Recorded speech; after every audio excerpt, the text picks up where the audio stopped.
नमस्कार, स्वागत है आप सबका दी तथ्य में। 10 मई से 21 मई 2021 में जो वैक्सीन इज़राइल ने लगाई थी फ़िलिस्तीन के हमास के, अब उसके सिम्टम्स जो हैं वो आने चालू हो गए। अब सिम्टम्स उसके किस तरह से आ रही हैं आपको सबसे पहले बता दें। गाज़ा में 49% लोग, यानी कि वहाँ की जनसंख्या 49% आज भूखमरी से जूझ रही है।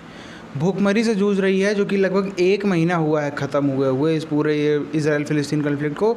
इज़राइल ने उसको ओवरकम कर लिया। इज़राइल ने जिस तरह से उसको अपना करना था मैनेज, इज़राइल की इकोनॉमी पे कोई इतना खास असर नहीं पड़ा है। 1-2% थोड़ा बहुत वो वॉर में पड़ता है, लेकिन इतना वो कोई नहीं पड़ा। इज़राइल ने वो रिकवर कर लिया, लेकिन गाज़ा ने कुछ नहीं कर पाया और हमास यहाँ पर भागा भागा फिर रहा है। अब स्थिति ये आ गई है कि वही हमास अब इज़राइल के पैर पकड़ रहा है, जो 1 महीने पहले, मात्र 1 महीने पहले आंखें दिखा रहा था कि ये हम ये कर देंगे, वो कर देंगे, बम गिरा देंगे। वो बम गिरा भी रहा था। अब वही जो है वो भी कैसे हाथ जोड़ के खड़ा है। क्यों हाथ जोड़ खड़ा है? कतर जो है, कतर के किंग ने ये मदद देने की घोषणा करी है कि हम जो है गाज़ा को, या फिर सीधे कह लें हमास को, $30 मिलियन देंगे। अब वो $30 मिलियन जो हैं वो इज़राइल देने नहीं दे रहा है।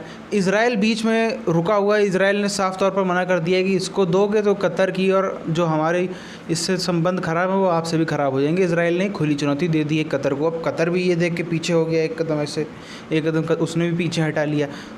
और कतर आज से नहीं, कतर बरसों से महीने के महीने मिलियंस ऑफ डॉलर देता था वहाँ के जो भी हमास के लोगों को सैलरी देने के लिए, वहाँ की रोड्स बनाने के लिए, इलेक्ट्रिसिटी के लिए, पानी के लिए। समझ लीजिए पूरी तरह से माई बाप जो था वो कतर बना फिर रहा था। अब क्योंकि इतने गर्दन पकड़ ली गई कतर की, अब वो भी भागा भागा फिर रहा है। मंजर ये तक है, अर्थव्यवस्था इस तरह से चरमरा गई है पूरे गाज़ा पट्टी की, और फ़िलिस्तीन की तो क्या ही कह लें, इस तरह से कि जो सबसे बड़ी फैक्ट्री थी जो अगल बगल के देशों में, या फिर हम कह लें सिर्फ उसी में जिसका कंट्री की अच्छी इकोनॉमी चलती थी, क्योंकि कोई बहुत बड़ा देश तो वो गाज़ा पट्टी जो है बहुत बड़ा एरिया है नहीं, वहाँ पे थी एक पेप्सी की फैक्ट्री, जिससे बहुत ज़्यादा वहाँ पे हज़ारों लोग जिसमें काम करते थे। वो फैक्ट्री अभी कुछ ही दिन पहले, चंद दिन पहले पूरी तरह से बंद कर दी गई। क्यों बंद कर दी गई है? वहाँ के स्टोर मैनेजर का ये कहना है कि जो रॉ मटेरियल है वो फैक्ट्री में नहीं है। और रॉ मटेरियल है कहाँ पे? वो पिछले 2 महीने से, 1-1.5 महीने से जो है वो इज़राइल ने रोक रखा है, बीच में वो रोक रखा है। वो जो रॉ मटेरियल है वो पहुंच नहीं पा रहा है, जिसकी वजह से वो फैक्ट्री पूरी तरह से बंद कर दी गई है। शट डाउन कंप्लीट हो गया है। और तो और वहाँ के जितने भी एम्प्लॉयज़ थे सब भगा दिए गए। इज़राइल ने सोच समझ के, वेल प्लान्ड, इज़राइल हमास की तरह या बाकी मिडिल ईस्ट कंट्रीज तरह ऐसे बेवकूफ़ नहीं कि कुछ भी मन आया और उठा के हमला कर दिया।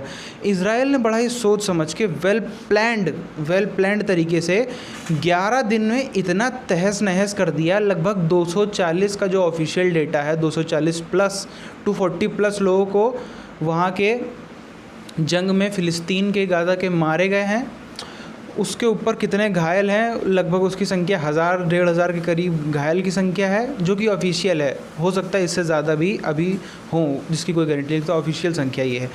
अब उन 11 दिनों में जो पूरा गाज़ा पट्टी के बाहरी क्षेत्र में, आउटस्कर्ट्स में जो इंडस्ट्रियल जोन्स थे वो तहस नहस कर डाले हैं।